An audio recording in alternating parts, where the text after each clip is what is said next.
It's time for your Low Country real estate market update. It's the Brian Beatty Real Estate Show. Brian is one of the top 1% real estate agents in Charleston.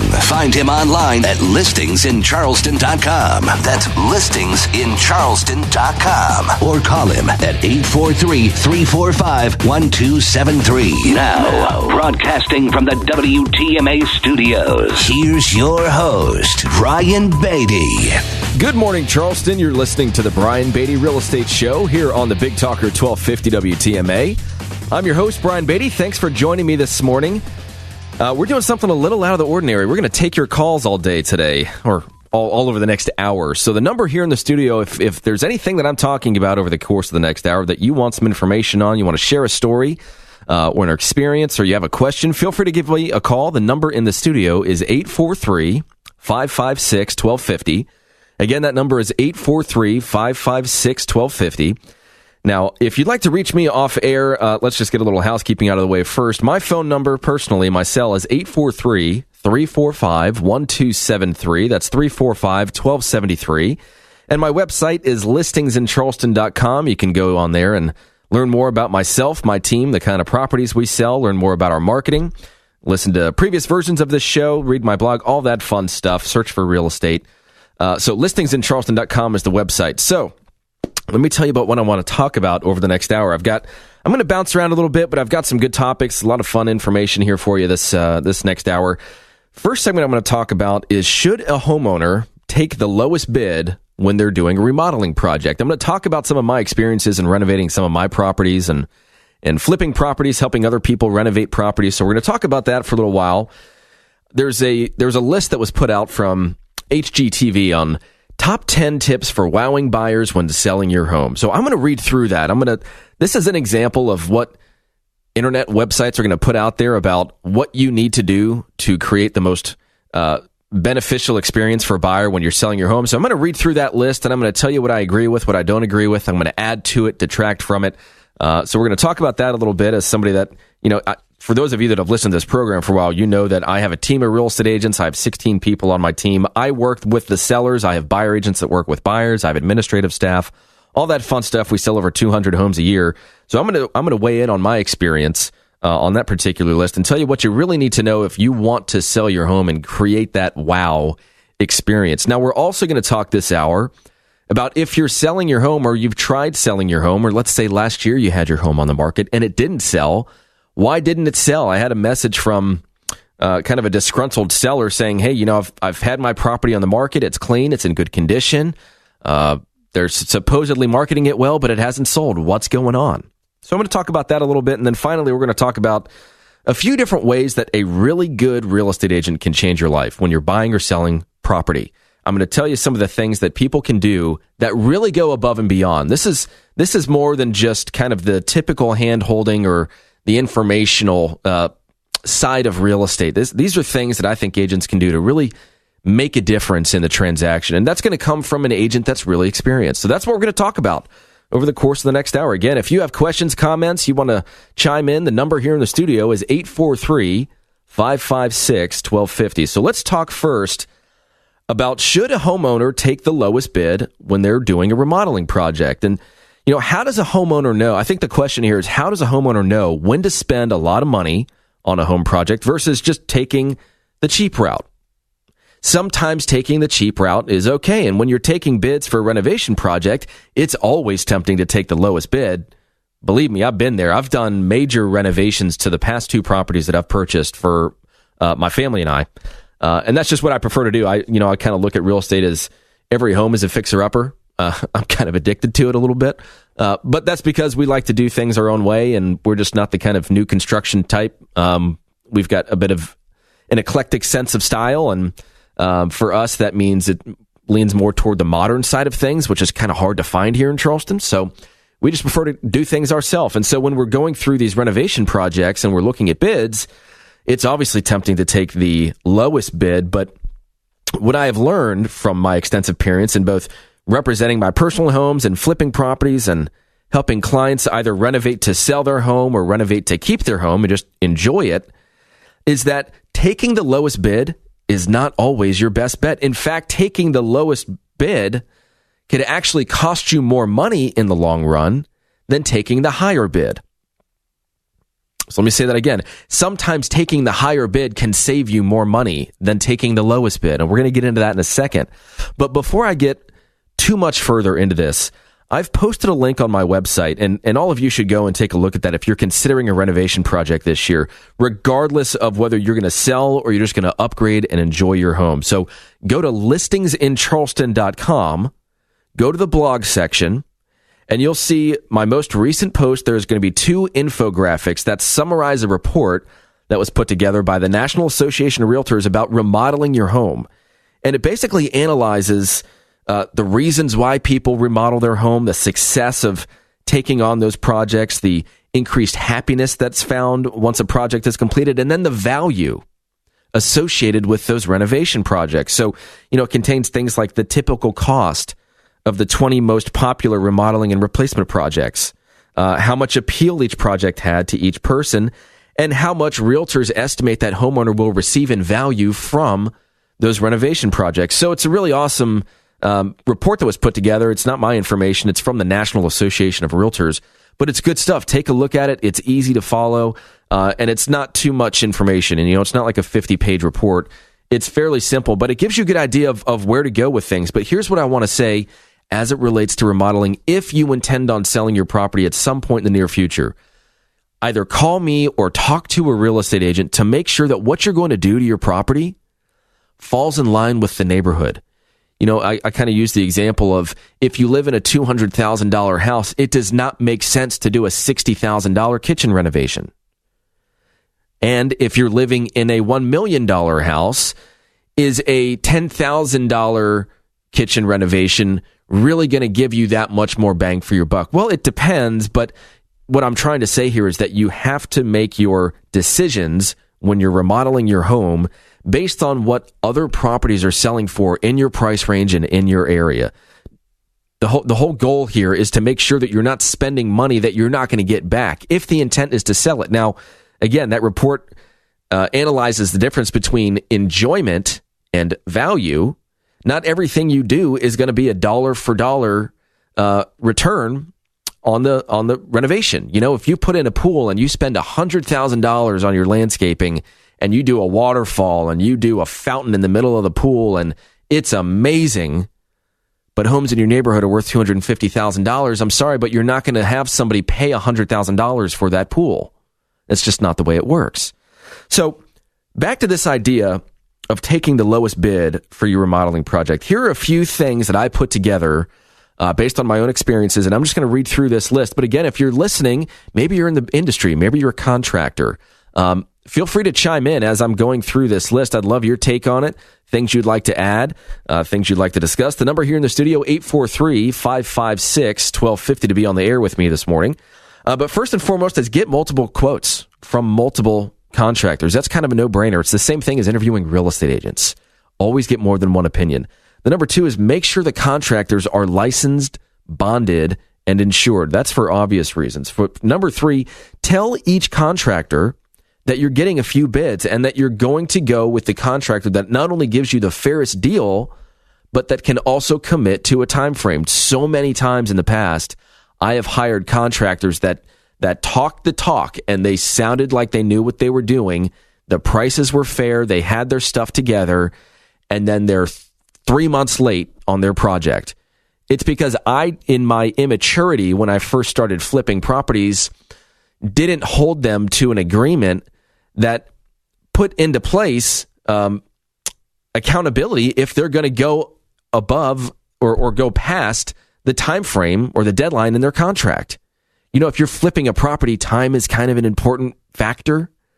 So I've had some contractors that have been way late on their projects, both for me and for my clients, and it's not acceptable. So you have to find the contractor that can also commit to the time. That's an important one. Number 4, make sure the quote is itemized. Now, I see this all the time from contractors, especially when I'm helping somebody sell a property. And let's say they have a home inspection and there's a bunch of repairs that are needed to get the property back in working order. And so rather than these contractors itemize everything, they write down this lengthy quote that includes everything they're going to do, the entire project, And then at the bottom of it, just one price, the bottom line price. You need to determine what this contractor is charging for what. When you see a $35,000 repair quote and this laundry list of things that they're going to do, you have no idea how much they're charging for each individual thing.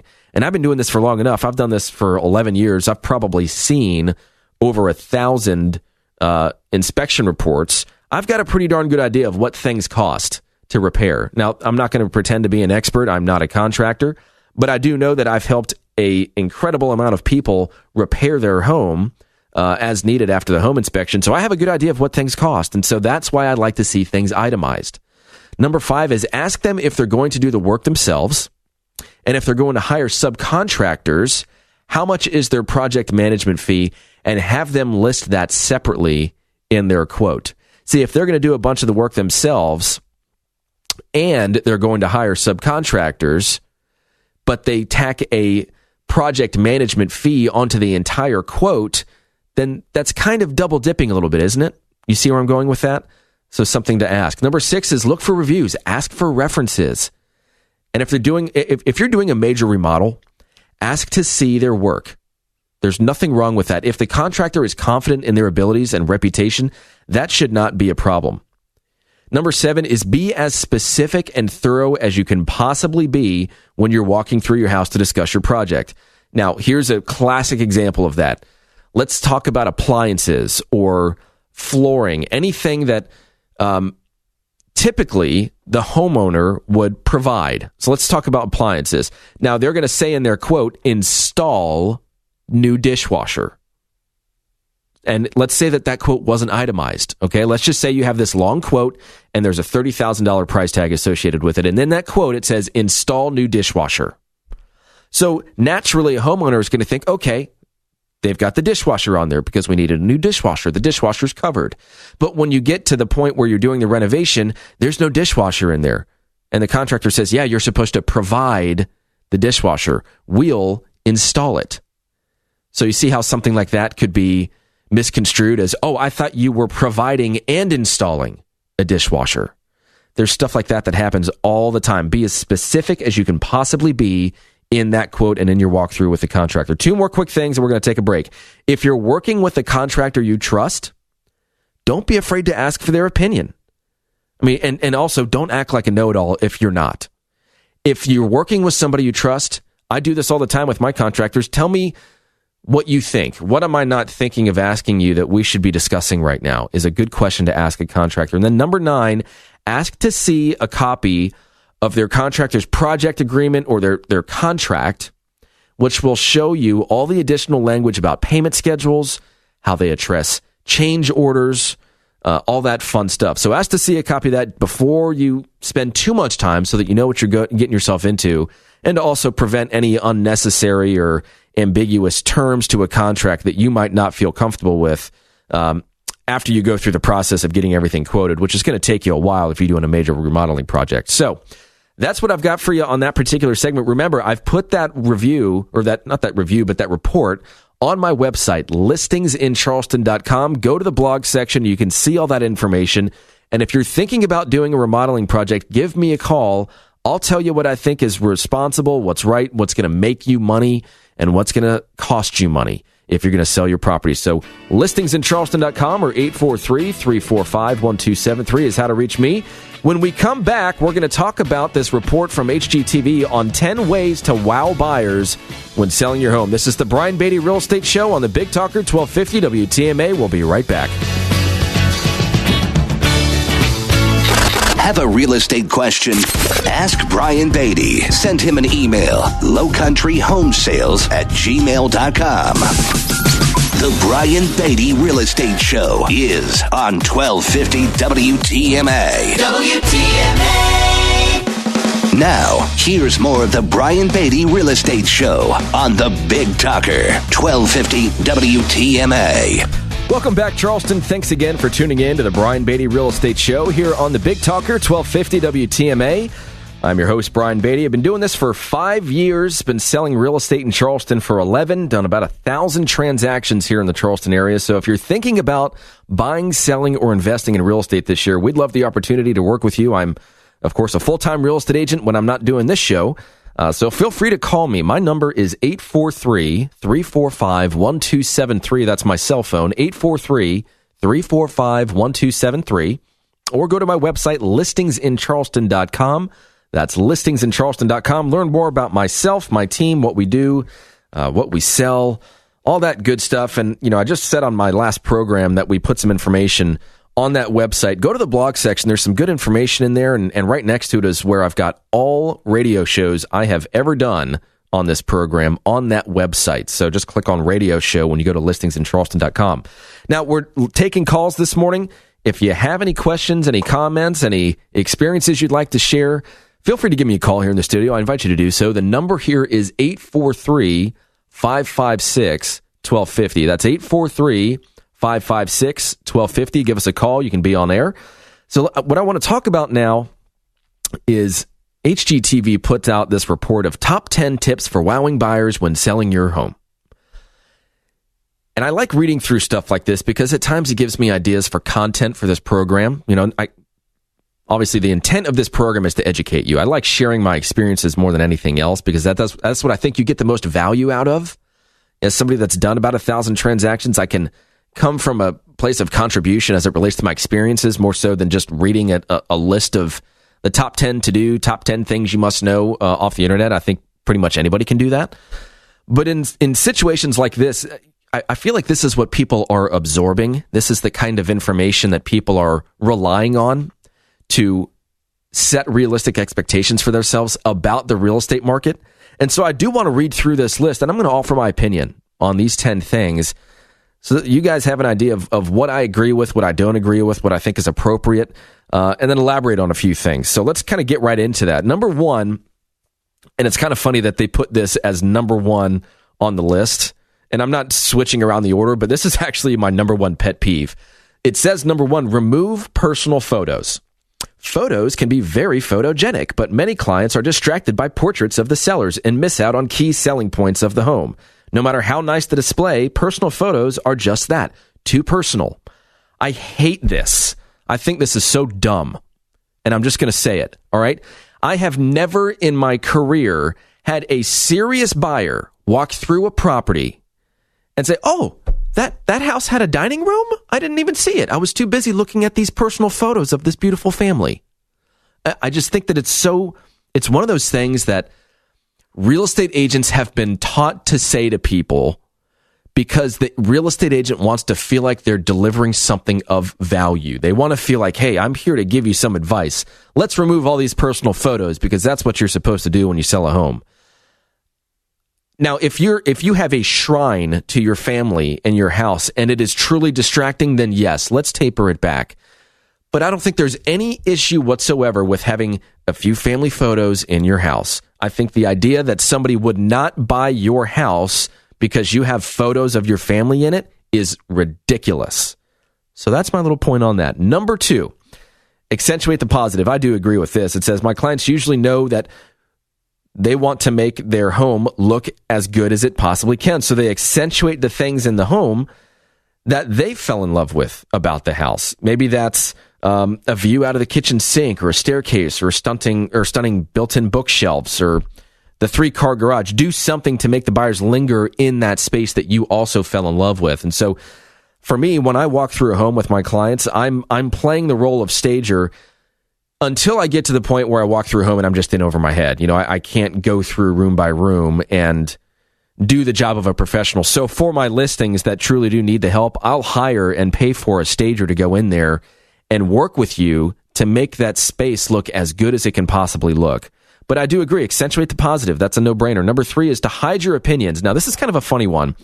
My favorite example of this is when you open that fridge and you see that pig that oinks at you, that's saying, really, you're going to eat some more food? Close that fridge door. Now, if you're a buyer and you walk through a house and you open a fridge and you see a little pig squealing at you, that's a little bit of a distraction, don't you think? I don't know. I think that's kind of hilarious because I've seen it happen a few times. I haven't seen one in a while, but then again, I don't necessarily show that many homes anymore. I'm really helping people sell their house.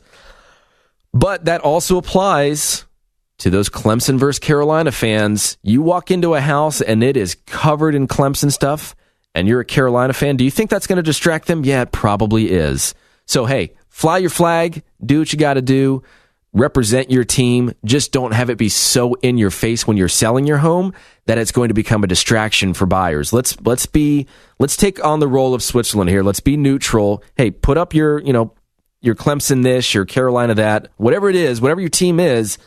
Don't be afraid to flaunt it a little bit. Just don't have it be in someone's face. Number 4 is clean up your act. And this is kind of a no-brainer. Clean your house, especially the kitchen and bathrooms. I can't tell you the amount of times I've walked through a home and have just been appalled at the condition of the property. Now, look, I know people live different ways, and I'm not here to get in their personal business. But if I walk into a bathroom and people haven't taken the common courtesy of flushing the toilet or wiping all the hair from the sink, just the nasty stuff, the stuff that's a little bit grotesque, people are going to focus on that more so than the house. So you got to clean the house, you got to declutter. And then that goes as far as things like, taking things off the countertop. The more cluttered a house is, the smaller it's going to look. Number 5 is quiet is okay. So when you're showing a home, a lot of people think that it's a good idea to throw some music on. I've walked into some homes and they were playing a playlist, and I literally walked into a home, and this was like a year ago. I walked through a home, and it's like Snoop Dogg is blaring in the house. I'm like, oh, I mean, luckily the people that I was showing the home to were my friends, and they're like, this is awesome. But if I was showing a home to, someone in their, retirement years, and they're hearing F-bomb this and, smoking that, yeah, would have been a problem. So if you're going to play some music, throw some jazz on. Jazz is cool. Turn down the music a little bit. And then that kind of parlays into number 6, which is appealing to the senses. So smell. I have had really good success with some ladies that would promise that they would bake a fresh batch of cookies before a showing. Or when it got to the point where there were so many showings they just couldn't keep up, they'd bake a batch of cookies, kind of a tongue twister, like on a Saturday morning, and then that way the smell would carry through the house through the weekend. So appealing to the senses, I think, is a good idea. Throw some candles up, but I think air fresheners are so much better. I do not like the idea of having a candle lit in a house when you leave. I think that's a safety hazard. I would not recommend that. 3 more, and then we'll get through this. Paint. If I always look at baseboards as being the thing that people kind of draw their eyes to, because they're going to look at your flooring anyways. Flooring is a big deal to a lot of people. They love looking at the flooring. And of course, attached to the flooring is the baseboard and the shoe mold. So you might be able to get away with just painting your trim and your base, and not necessarily having to paint all the walls. Now, if your walls are in really rough shape, people are going to look at that and they're going to say the house needs to be painted anyways. So you might as well try and do it yourself if you have the time to save the money. Because if they see it, they're going to say, all right, well, we have to have somebody paint the house, and then you're paying contractor prices to have your home painted. Number 8 is to pet-proof the house. This has helped with smell, with paint, with cleaning. But it also needs to be said that if you're showing your home and you've got a dog that lives in the property, try and find a little space for the dog that you think they're going to be happy with. Maybe put them in the laundry room. If you're not comfortable with having your pets in a crate, then have somebody come by and pick up the dog and take them for a walk. In the past, I've had homeowners find like teenagers in the neighborhood and say, hey, I need to call you, and I'm going to give you an hour or 2 notice, but I'd like for you to come by at that time and walk my dog for 30 minutes or an hour. And that usually works pretty well. Or you can come home from work, you can drive them around, do what you got to do. But pets in a home unattended, I think, is a recipe for disaster. I've not had good experiences with that. If your dog is really well behaved, go for it. Just know that you're doing it at your own risk. Number 9 is showing off the goods, which is what they say. So if you've got like furniture that conveys, or you've got a really nice new set of appliances, print off the invoice for how much those appliances cost and put that on the kitchen counter so that they understand, hey, I just dropped $7,000 on appliances. Little things like that can kind of really pique buyers' interest, and it can help you establish value. And then the last thing finally is is to go away, is to make sure that you're not in the home when the buyer is walking through it. And now, I've talked about this a lot on my program. I'm not going to get too far into it because I want to take a break and come back and start my next segment. But when people start to talk to you about your house and you're selling it and you're in the home, their intent, don't be mistaken, their intent is to try and get information from you that they can use against you. Remember, real estate is a poker hand. So it's best just not to be there so that you're not susceptible to those questions. And then the last thing they want is for you to, kind of be portrayed as this jerk that doesn't want to answer any questions when they ask, oh, that guy was rude. He didn't answer any of our questions. Just don't put yourself in that position in the first place. So we're going to take a break. When we come back, we're going to talk about a few different ways that a really, really good real estate agent can change your life as it relates to buying or selling a home. Again, we're taking calls. 843-556-1250 is the number here in the studio. And if you want to reach me personally, the best thing to do is go to my website, listingsincharleston.com. This is the Brian Beatty Real Estate Show. We'll be right back. Find Brian Beatty online at listingsincharleston.com. The Brian Beatty Real Estate Show continues next on The Big Talker, 1250 WTMA. The Big Talker, WTMA.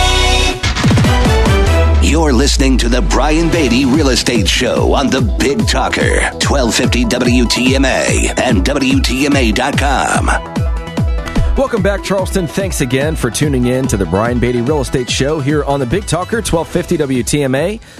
I always like to take a little bit of time, every show and just say thank you to those of you that listen to this program and use it as a resource for information and education as it relates to helping you determine the best path to help buy or sell a home here in the Charleston area. The goal of this show is very simple. It's to set you up with realistic expectations as it relates to this market, inform you on the process so that when it comes time for you to buy or sell a home, you know what you're doing. You know how to hire a real estate agent. You know the process of purchasing or selling a home.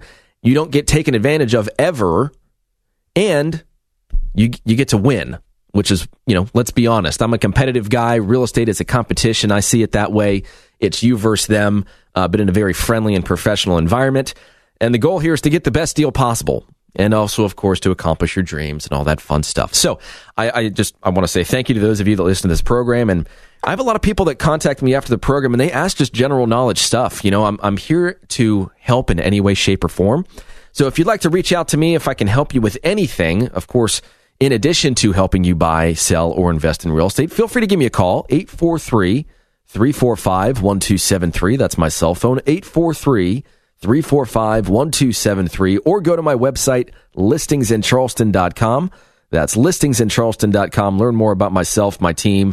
And if you're thinking about selling your house, I haven't mentioned this yet, this program, and I apologize for that, but 2.4% listing commission to sell your home this year. Nobody else in the Charleston market selling the amount of homes I'm selling is doing a commission that low. So if you want to get representation from someone selling over 200 homes a year and that's doing an industry-leading commission, give me a call, 843-345-1273, or go to listingsincharleston.com. So two more things I want to discuss this hour, but again, we're taking calls in the studio, so you can call on this particular segment, you can comment on it, ask questions, share experiences, but you can call about anything real estate related, so long as it has to do with housing. I'm not a commercial real estate broker. That's the only thing I'm going to say. I'm not an expert in that, so I can't help you there. But if you have a question about residential real estate, give me a call in the studio, 843-556-1250. So let's talk about 8 great ways for a real estate agent to change your life. And these are some things that I've kind of been writing down as some selling points that my agents can share with their clients, but it's really just kind of a compilation of some of experiences that we've had over the past few years. And so we all know that, and I've said this before on this program, that a real estate transaction can be both very exciting and very stressful. I don't believe in a stress-free transaction. I don't believe it exists. I believe it's a unicorn. I think that there is always going to be some element of stress in a real estate transaction. That's just me being honest. That's me being truthful with you, okay? Anybody that says, hey, I'm going to have you into this new house with a stress-free transaction, it's just It's not real. It's not going to happen. We're talking about too many important life decisions and changes for there to be no stress. So here are some things that I've put together that I think a really good real estate agent can do for you to help you get the most out of your experience when you're buying or selling a home. So the first one is they're going to show you that they care.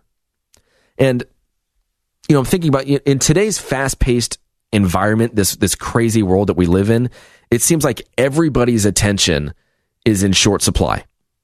And I think everybody would tend to agree with that. I mean, a great real estate agent, in my opinion, is going to show you that's not always the case by listening and caring about you and your needs. I think this works incredibly well with the team approach. I have 16 people on my team, and that sounds like a lot. You certainly don't work with 16 people. You work with 1 or 2, maybe 3. But the idea behind the team concept is that each individual person on the team has a very specialized role, a very specific set of activities that they are committed to mastering to achieve the best overall experience for the client. So it's 16 people working together. You're only exposed to 2 or 3 of them, but I kind of compare it to a doctor's office, right? When you walk in the door and you sign in, you're talking with somebody at the front desk. Then you go and you see a nurse, and then you go and you see the doctor, and then somebody else is filing the insurance, and somebody else is doing the accounting. We're the same way. You don't see all those people behind the scenes. All you care about is the doctor's opinion and their diagnosis, and that's the way we've set up our business, is that we don't, I personally am not doing everything to run a real estate business. I've put people in place to help do that for me so that I can spend more time with my clients.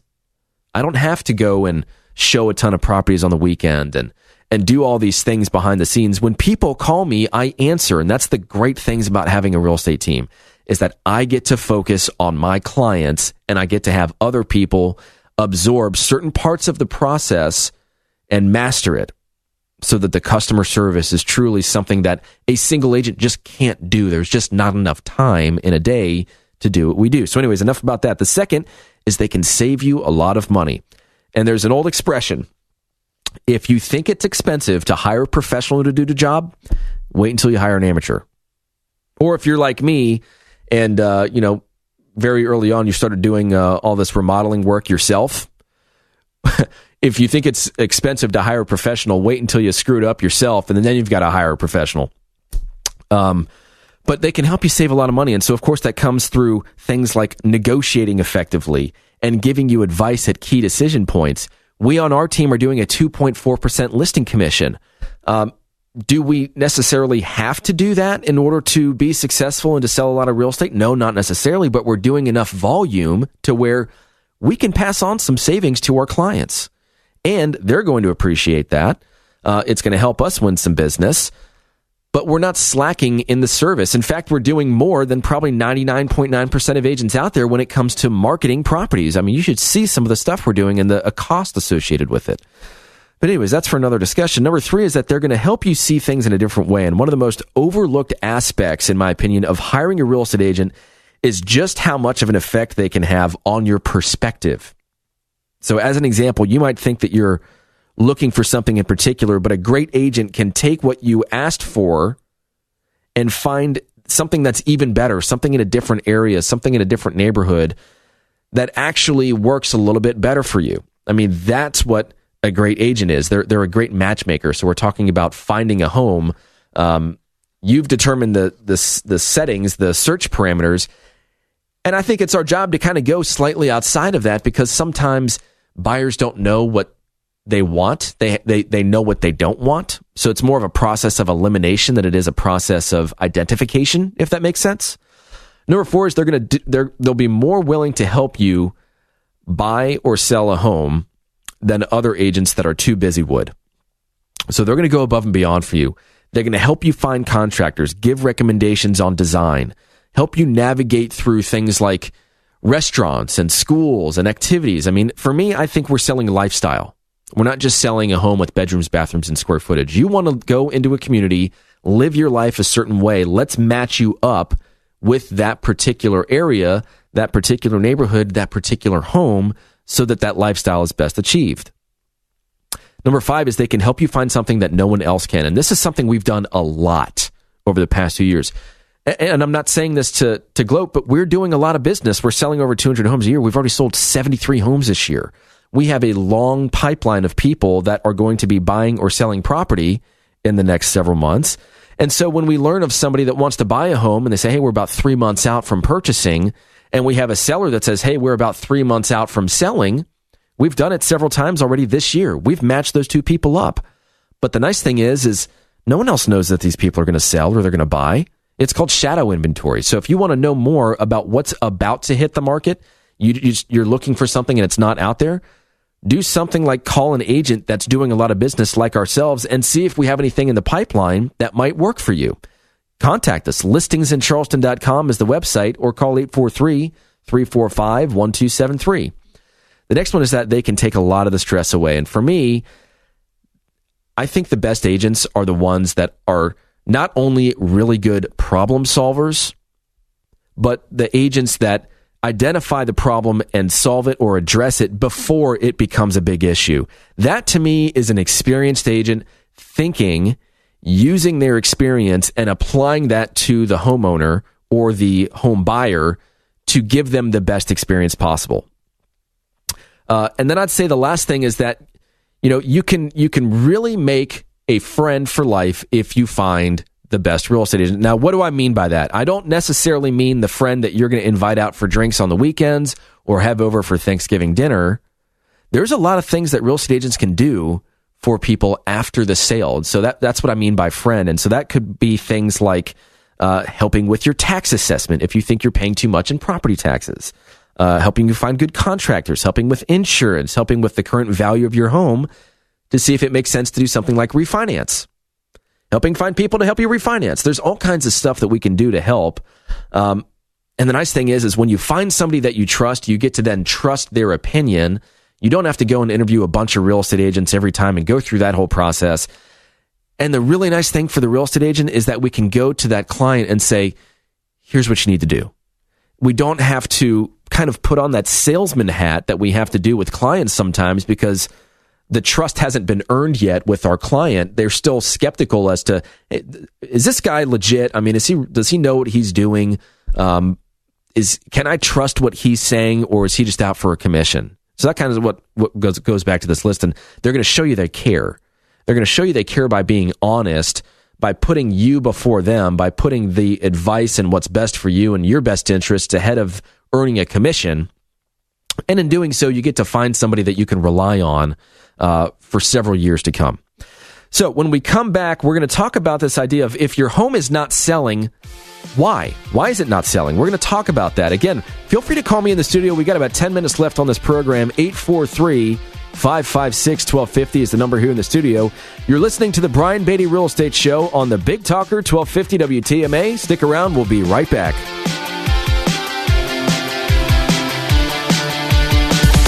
Stay tuned for more of the Brian Beatty Real Estate Show on 1250 WTMA and WTMA.com. WTMA! Now, the Brian Beatty Real Estate Show continues on Charleston's Big Talker, 1250 WTMA. Welcome back, Charleston, and thanks again for tuning in to the Brian Beatty Real Estate Show here on the Big Talker, 1250 WTMA. Just a few minutes left on the program, and again, we're live this morning. We, of course, replay the show on Sunday mornings, but if you want to call in, we've got a few minutes left on the program. The number here is 843-556-1250, and happy to take your calls, answer your questions. You can share an experience, and I can weigh in on that.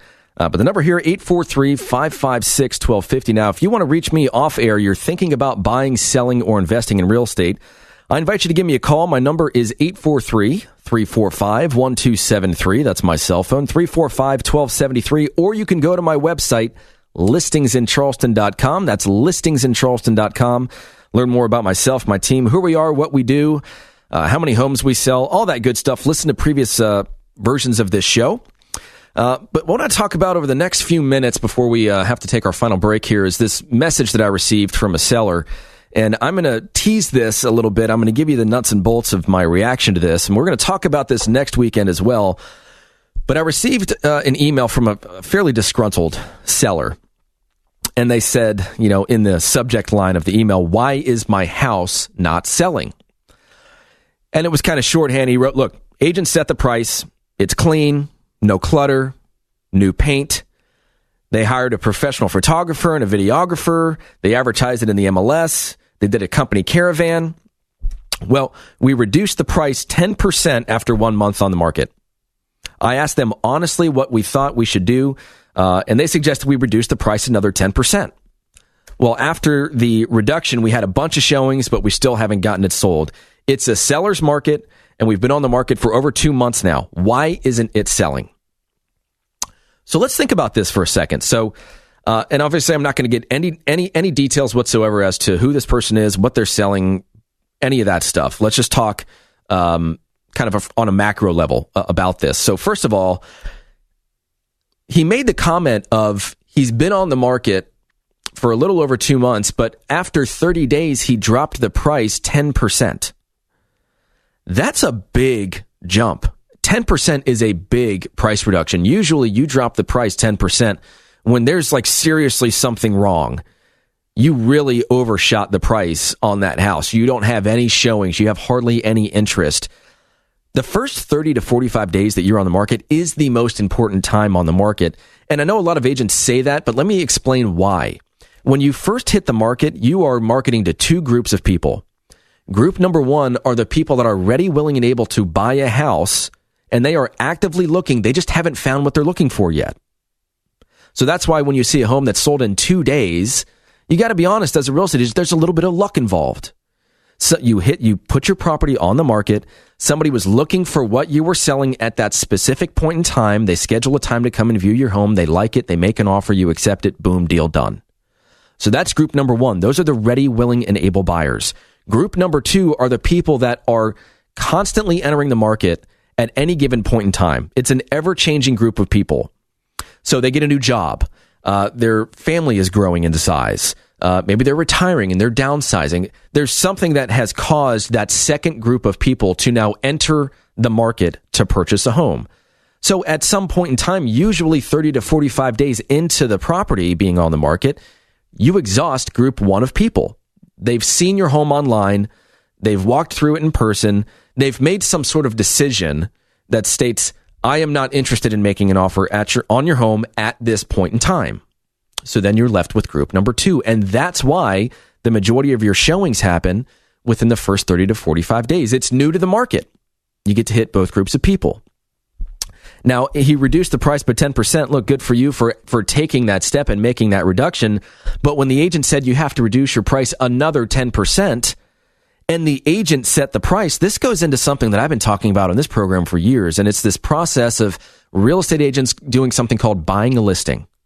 They go into somebody's house, they tell the seller what they want to hear to get the business, they get the contract, and then for the rest of the time on market, the only thing they're really saying is, hey, you got to reduce the price, got to reduce the price, got to reduce the price.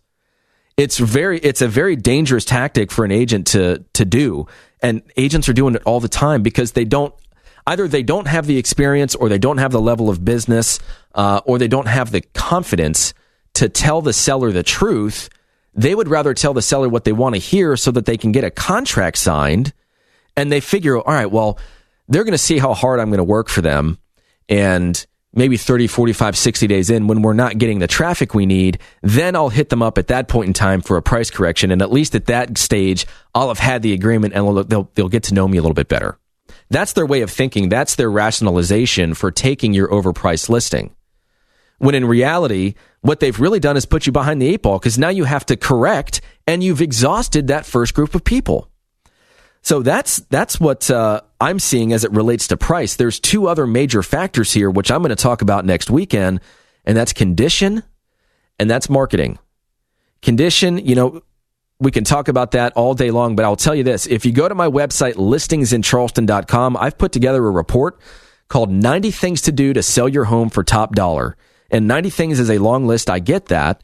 But if you go to the contact page and you submit your information, I'll send you that report. It's something I've written personally based on my own experience, So I'll send that to you free of charge. Go to listingsincharleston.com.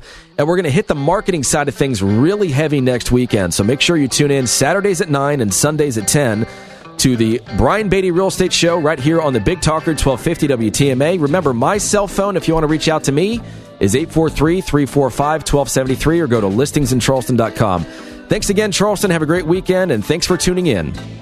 Join us for another edition of the Brian Beatty Real Estate Show next Saturday morning at 9 and Sunday morning at 10. Contact Brian Beatty online at listingsincharleston.com. That's listingsincharleston.com. Or call him at 843-345-1273.